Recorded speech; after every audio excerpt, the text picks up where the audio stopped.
우리는 성경에 대해서 잘 모르겠습니다만은 오늘 본문을 읽으면 그냥 승리, 무슨 밝음, 뭔가 힘이 생기는 그런 말씀으로 다가옵니다.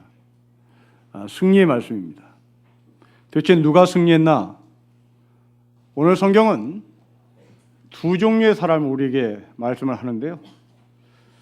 첫째로 7장 4절에 14만 4천 명이 등장합니다.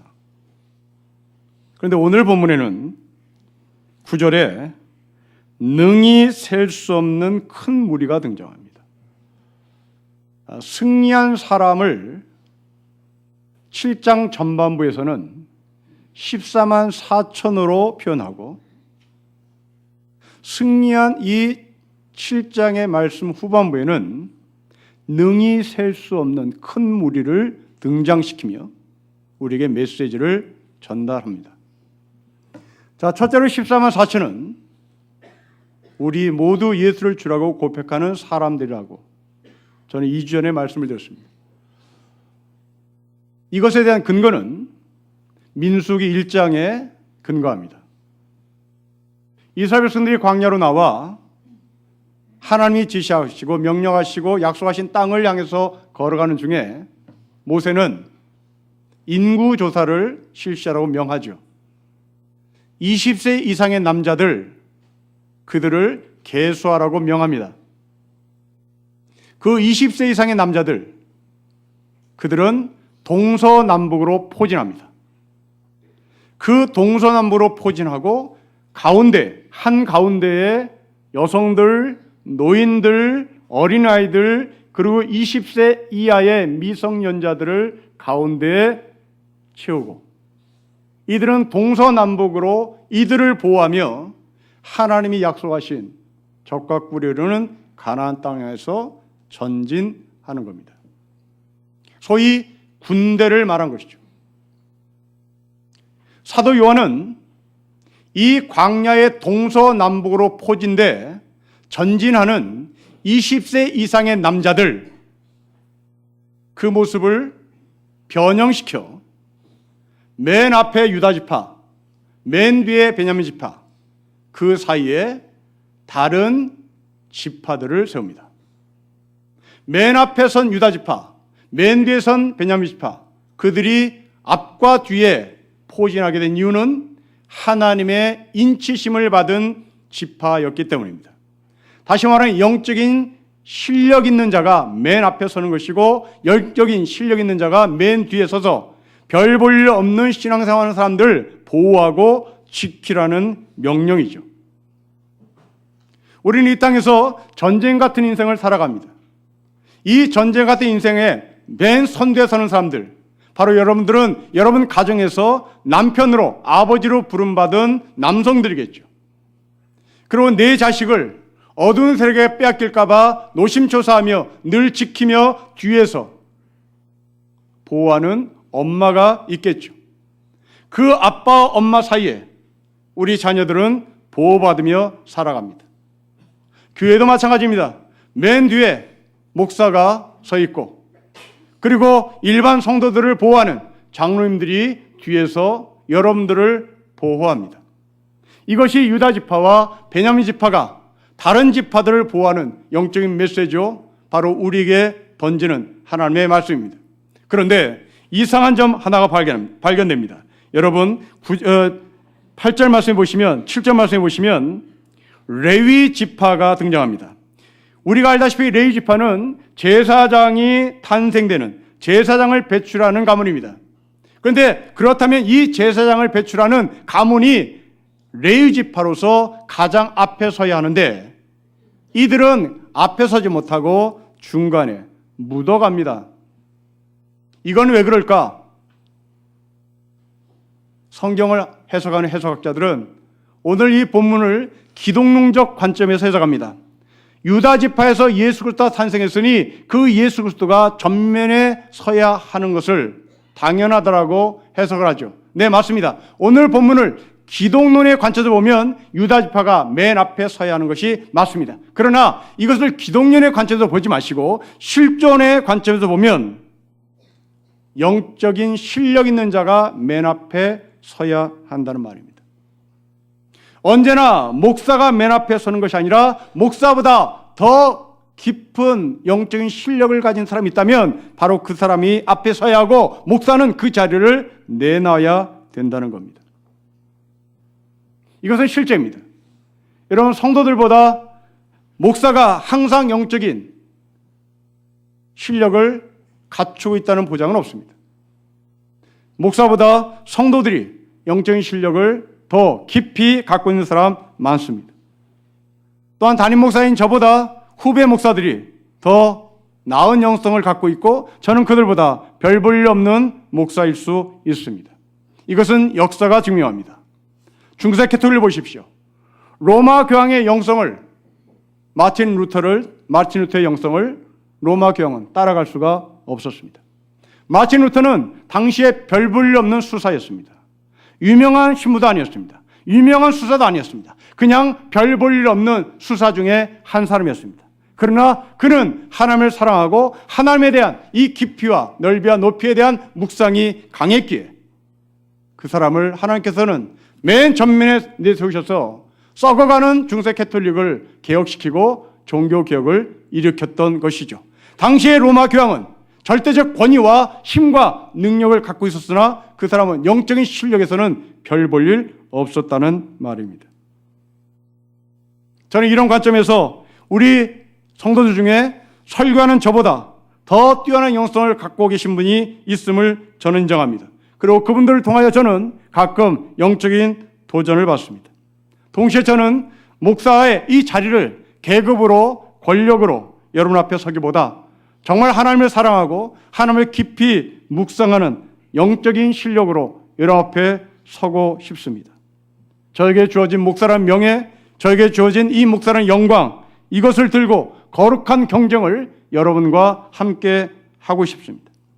깊은 영성을 갖고 계신 여러분, 여러분들 그 깊은 영성을 가지고 해야 될 것은 내가 깊은 영성을 가졌다고 자랑할 것이 아니라 이 영성의 연약함을 갖고 있는 사람들, 바로 그들을 서로 보호하고 그들을 돕는 것이 바로 하나님의 인치심을 받은 유다 지파, 인침을 받은 이 베냐민 지파의 책임입니다. 이제 오늘 본문은 그 가운데 셀 수 없는 사람들이 등장합니다. 여러분 9절의 말씀을 우리 같이 읽겠습니다. 시작. 이 일 후에 내가 보니 각 나라와 족속과 백성과 방언에서 아무도 능히 셀 수 없는 큰 무리가 나와 흰옷을 입고 손에 종려가지를 들고 보좌 앞과 어린 양 앞에 섭니다. 14만 4천이 등장하고 오늘 본문은 능히 셀 수 없는 사람들이 나옵니다. 이들이 누굴까? 그렇습니다. 동서남북에 포진되어 있던 그 20세 이상의 남자들 사이에서 보호받는 수많은 사람들입니다. 왜? 요한은 이 셀 수 없는 사람들에 대한 이야기를 할까 하는 겁니다. 요한은 교회가 이런 것이어야 된다고 말씀한 겁니다. 14만 4천은 숫자를 완전하게 셀 수 있는 숫자입니다. 완전수입니다. 반면에 셀 수 없는 수많은 무리들, 그들은 충만한 사람들입니다. 온전한 교회, 충만한 교회를 말하고 싶은 겁니다. 우리는 이 두 개의 균형 잡힌 교회의 정체성을 들고 있느냐 물어야 될 것입니다.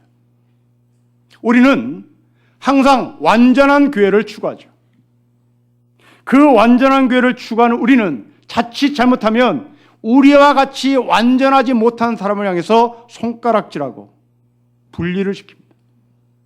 이것이 바로 신천지죠. 신천지는 완전한 교회를 주장합니다. 우리만이 14만 4천입니다. 네, 그들의 신앙이 정말 깊이가 있고 넓이가 있다면 저는 그들의 온전한 교회인 것을 인정합니다. 그러나 그들이 갖고 있는 한계는 그 온전함을 자랑하다가 충만함을 놓치는 우를 범했습니다. 교회는 충만함과 온전함의 균형입니다. 내가 좋은 신앙을 갖고 있다고 해서 남을 폄하해서는 안 된다는 말입니다.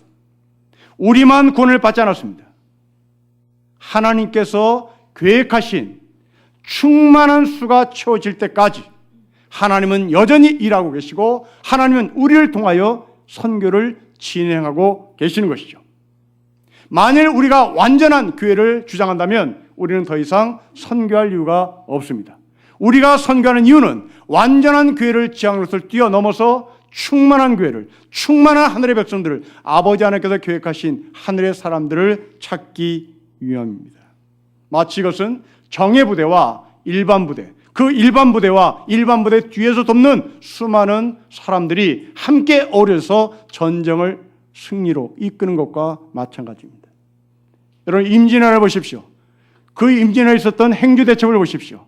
정예군 뒤에 아주머니들이 행주치마에 돌을 주어다 정예군들에게 무기를, 그 돌을 갖다 바쳤습니다. 힘겨운 싸움이었으나 바로 그 이름 모를 아주머니들의 행주치마에 담겨진 그 돌들이 일본과 싸우는 힘이 됐었죠. 바로 그 사람들이 이름 모를 셀 수 없는 사람들입니다. 여러분, 6.25 전쟁 때 보십시오. 북한군하고 전면전에 싸우는 정규군 뒤에 군번도 받지 못한 학도병들이 있었습니다. 그 학도병들의 도움이, 이름을 없는, 셀 수 없는 사람들, 바로 그들이 이 전쟁에 견인차 역할을 했고 이 전쟁에 승리를 이끌어다주는 힘과 능력을 공급했던 것이죠.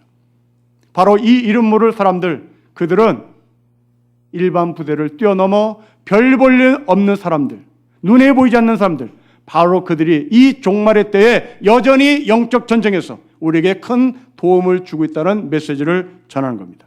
그 결과 싸움은 승리였죠. 여러분, 9절과 10절을 다시 한번 읽겠습니다. 시작. 이후에 내가 보니 각 나라와 족속과 백성과 방언에서 아무도 능히 셀 수 없는 큰 무리가 나와 흰옷을 입고 손에 종려가지를 들고 보좌 앞과 어린 양 앞에 서서 큰 소리를 외치려되 구원하심이 보좌에 앉으신 우리 하나님과 어린 양에게 있도다라고 외칩니다. 여러분, 그러나 이 싸움은 그렇게 쉬운 싸움은 아니었습니다. 여러분, 15절부터 17절을 보십시오. 싸움의 현실은 이거였습니다. 15절에 그들은 장막을 치지 못하고 노숙을 했던 사람들입니다.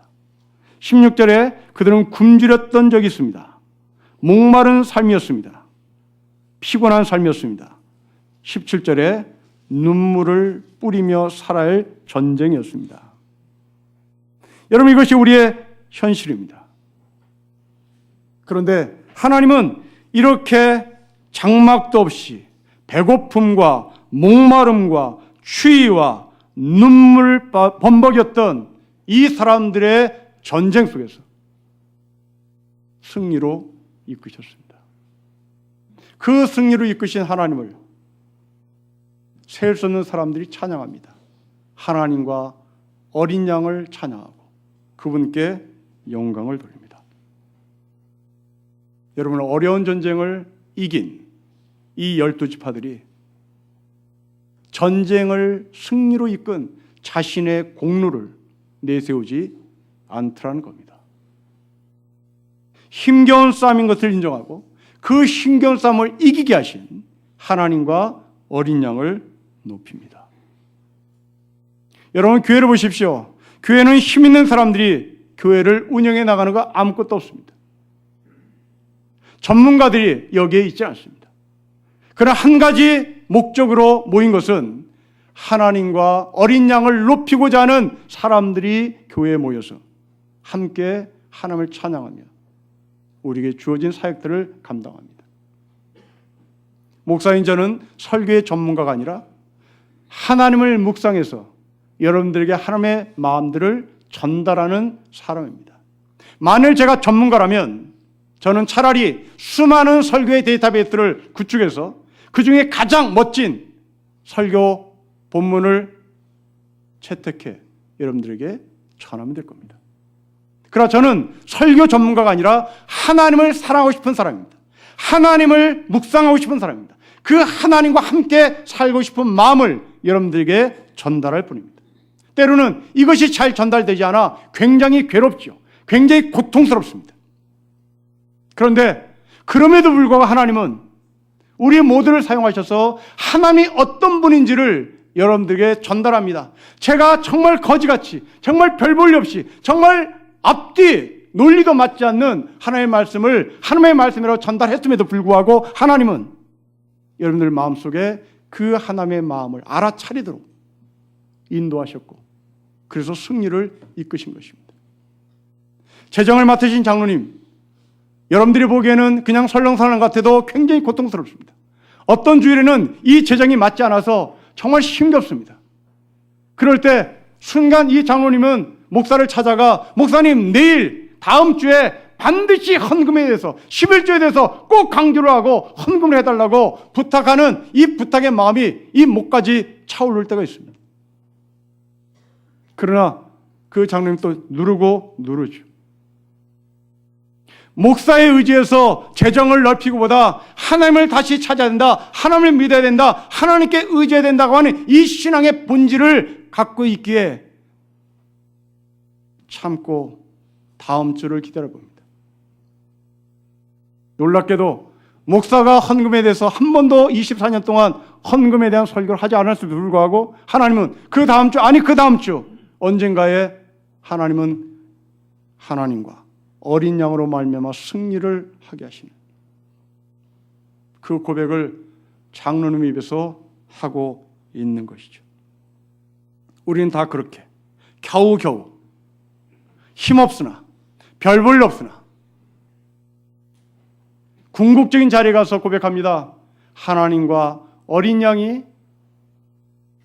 우리를 승리케 하셨습니다. 제가 여기까지 오게 된 이유는 1차적으로 저희 아버지, 저희 어머니의 돌봄이었겠죠. 아마도 저는 저희 아버지, 어머니가 저를 키울 때 그분들은 저 녀석이 제대로 사람이 될까?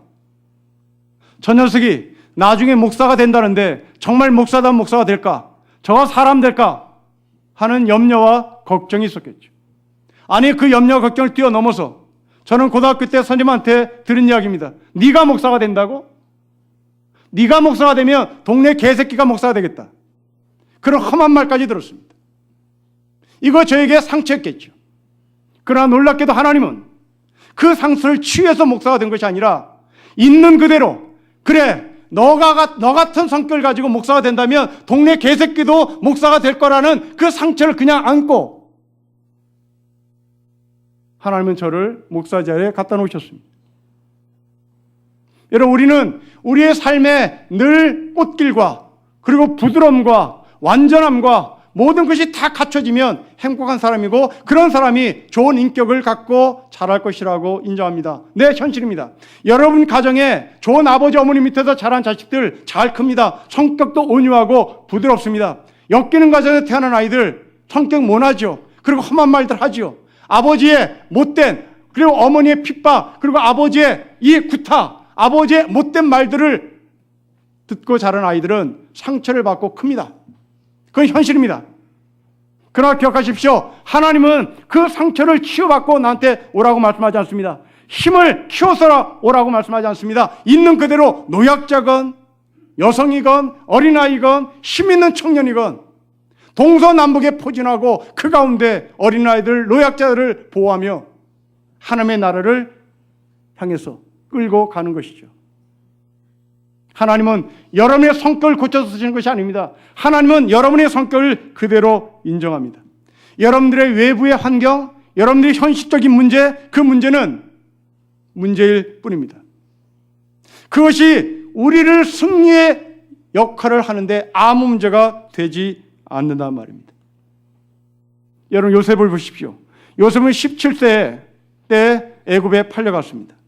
애굽에 팔려간 이유는 형들의 시기 때문입니다. 왜 형들이 요셉을 시켰을까? 요셉의 성격 때문입니다. 요셉의 성격은 깐죽대는 성격이었습니다. 대단히 깐죽대는 아이였죠. 이 깐죽대는 동생의 모습을 좋아할 형들은 아무도 없습니다. 승진한 이 형들은 팔아버린 거죠. 그 뒤로 이 요셉은 20년간 정말 죽을 고생을 합니다. 모함을 당합니다. 그리고 감옥에 들어갑니다. 그런데 하나님은 이 깐죽대는 요셉을 애굽의 국무총리로 내세웁니다. 국무총리가 된 후에 형들이 동생을 만나러 갑니다. 이때 동생인 요셉이 한 말입니다. 형님들이 나를 여기에 보낸 것이 아니라 하나님이 나를 여기에 보냈습니다. 여러분, 이 사람의 객관적 현실은 국무총리가 될 수 없는 겁니다. 이 사람의 객관적인 성격은 깐죽대는 성격이었습니다. 깐죽대는 사람치고 출세할 수 없습니다. 깐죽대는 사람치고 사람들에게 인정받을 수 없습니다. 깐죽대는 사람은 왕따 당하는 겁니다. 그런데 놀랍게도 하나님은 이 깐죽대는 요셉의 성격을 고친 것이 아니라 잘난치 않은 그 요셉을 있는 그대로 받아들여 마침내 애굽의 국무총리 자리에 갖다 놓으신 겁니다. 팩트를 넘어서 하나님은 승리로 이끄시고 가신 하나님의 계획을 요셉을 통하여 갖고 계신 것을 확인합니다. 이것을 영어로 비욘드라고 얘기죠. 팩트를 넘어서 비욘드, 저 건너편에 무엇이 있을까? 우리 어릴 때 늘 해왔던 생각입니다. 저 높은 산 너머에 뭐가 있을까? 저 파랑새가 저 산을 넘어가는데 저 파랑새가 넘어가는 저편에 저것은 무엇이 있을까? 바로 그 비욘드입니다.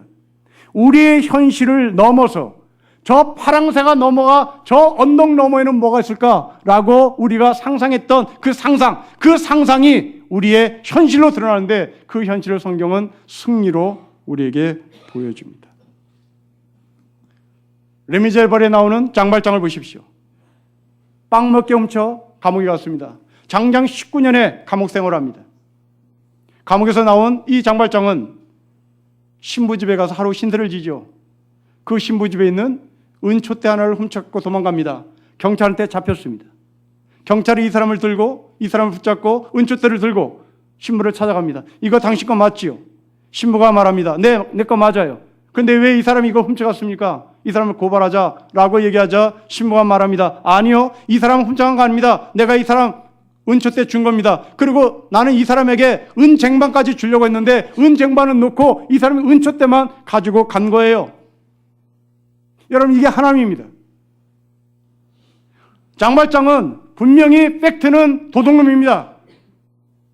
그런데 하나님은 이 장발장을 도둑놈을 인정하지 않고 진심 어리게 이 사람은 은초대를 갖고 간 것이 아니라 내가 은초대를 준 것이고 은쟁반까지 주려고 했는데 이 사람이 갖고 가지 않은 것입니다라고 이 신부는 진심 어리게 경찰에게 얘기하고 그 진심을 장발장에게 전달하고 있습니다.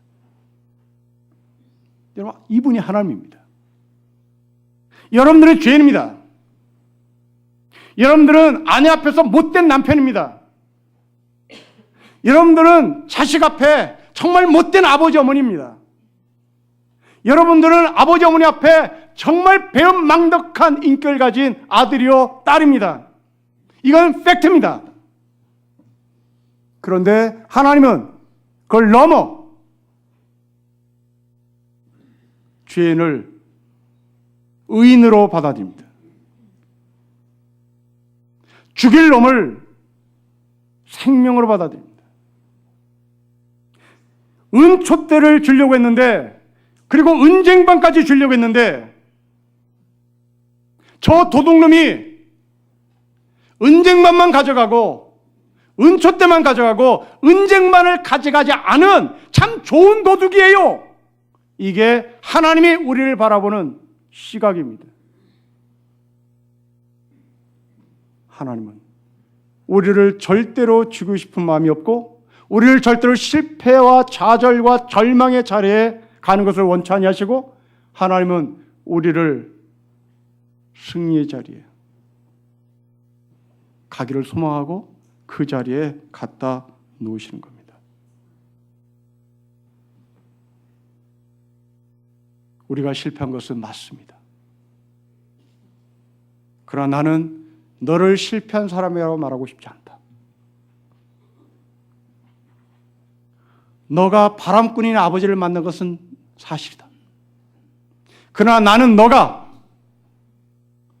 바람꾼인 아버지를 만난 것을 사실이라고 인정하지만 그것으로 네 인생 끝났다고 말하고 싶지 않다. 왜냐하면 너에게 있어서 육신의 아버지는 바람피는 아버지였으나 나는 너에게 영원한 아버지다. 나는 바람 안 핀다. 너는 이제부터 바람 피지 않는 아버지가 네 옆에 있다. 그분은 하나님이시다. 그 하나님이 나에게 아버지가 되신다.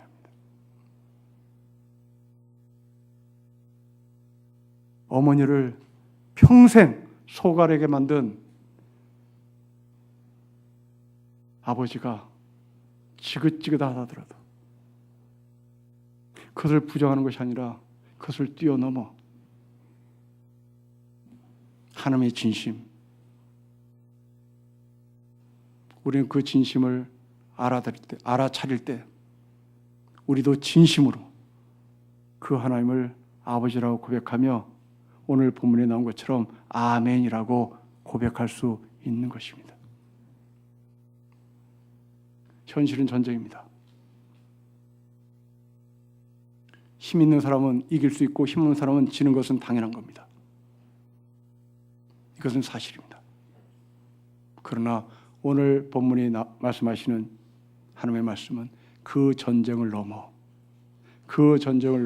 하늘의 진심, 그것이 승리를 가져다 준다는 메시지입니다. 이것을 본 사람이 질문합니다. 여러분 13절, 14절 보십시오. 같이 읽겠습니다. 시작. 장로 중 하나가 응답하여 나게 이르되 이 흰 옷 입은 자들이 누구며 또 어디서 왔느냐? 내가 말하기를 내 주여 당신이 아시나이다 하니 그가 나에게 이르되 이는 큰 환란에서 나오는 자들인데 어린 양의 피에 그 옷을 씻어 시겠습니다. 이 사람 누구예요? 저 엮이는 가정에서 늘 상처투성이로 살던 저 사람이 승리했다는데 저 사람 도대체 누구예요?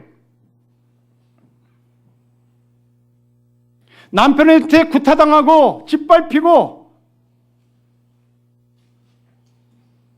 눈물 범벅된 저 여자가 승리했다는데 도대체 저 여자 누구예요?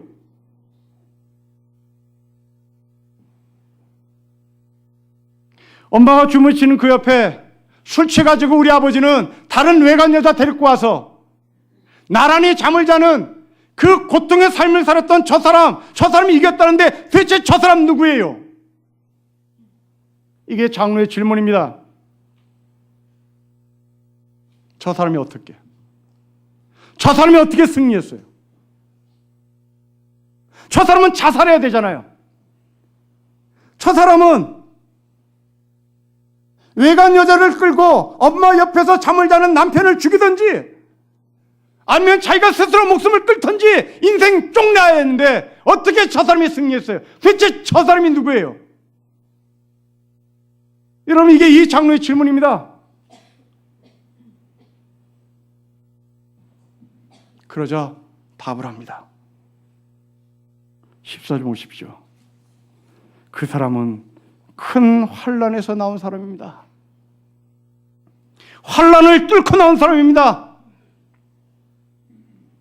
자살하지 않습니다. 인생 그냥 그 자리에서 끝내지 않습니다. 환난을 뚫고 나오는 사람이었습니다. 우리 가정 깨지를 밥 먹듯이 깨어질 수 있었는데 우리가 그 가정을 깨지 않았던 이유는 그 환난에서 뚫고 나가기 위함이었습니다. 그 가정을 뚫고 나가야만 살 수 있다는 것을 알았기에 생각 같아서는 깨고 싶고 생각 같아서는 등 돌리고 싶고 생각 같아서는 서로 남남이 되고 싶었으나 그것을 뚫었습니다. 그것을 뚫었습니다.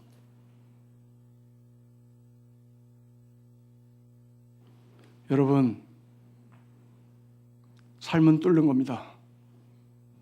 삶은 뚫고 나가는 겁니다. 전쟁은 뚫고 나갈 때 승리합니다. 내가 힘이 없다고 두 손 드는 것은 항복입니다. 힘이 없어도 뚫고 나가는 것은 승리를 보장합니다.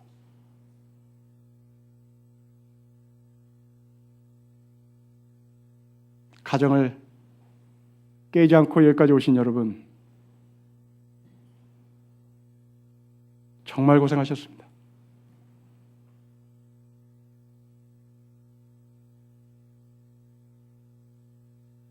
그렇다고 그렇지 못한 사람을 향해서 우리는 비난할 수 없습니다. 그들을 보호해야 합니다. 14만 4천이 셀 수 없는 사람들을 보호하듯이 우리는 또 함께 보호하며 살아가는 겁니다. 믿음은 번데기가 뇌가 되기 위해서 껍질을 벗는 것 같습니다. 믿음은 누에가 나비가 되어서 헐라를 나르고 싶듯이 그 누에가 허물을 벗고 나비가 되는 과정입니다.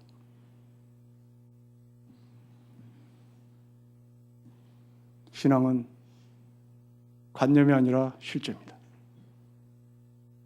그 신앙은 어려움을 뚫고 나가는 겁니다. 현실은 힘듭니다.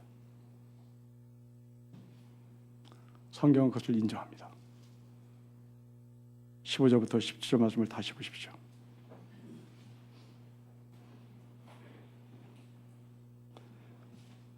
월세방으로 전전하는 장막 없는 삶,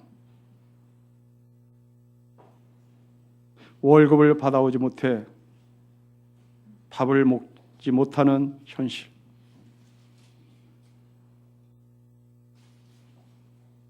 병에 걸려 도움을 받지 못해 상한 몸과 마음,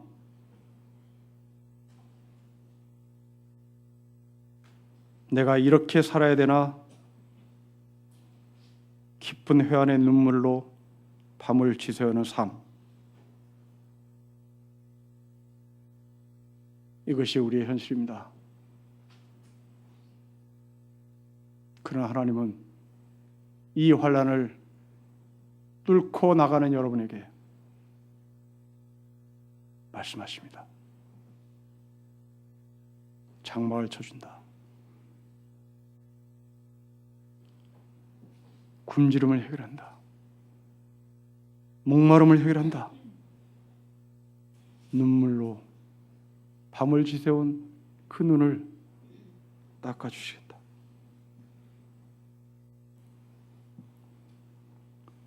자녀들을 책임지느라 전면에서 싸우고 계신 아버지 여러분,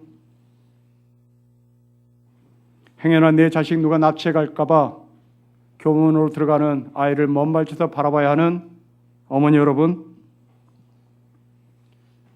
남들처럼 풍족하게 해주지 못해서 늘 부모로서 자녀들 향해서 미안한 마음을 갖고 있는 부모 여러분, 여러분의 그 현실을 현실로만 인정하는 것으로 끝나지 마시고 현실을 넘어서서 현실 저편에, 파랑새가 날아가는 그 저편에 진실로 진실로 말씀하시는 하나님을 기억하십시오.